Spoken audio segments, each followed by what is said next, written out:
Còn đây má về đây đài còn đây nè. Cái này đây má. Đây má ở đây má. Đây xem đây đây đài đây chứ. Ai đây má. Bị co đây mang má.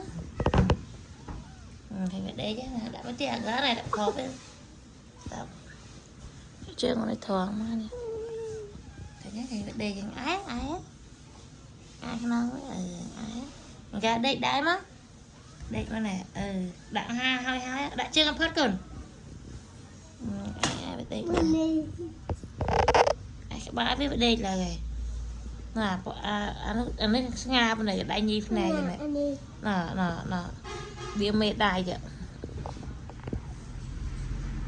mà bao nhiêu cái đó không nè anh chẳng mang mai đang đài hả ông sáng mai được sao mà cha cái má cha cái ai vậy sao chăm từ xong mà chặt cây môi rồi đó cha xong xong xong mà ông môi má gửi cho nó xong mà cái đai kìa rồi xong cái đai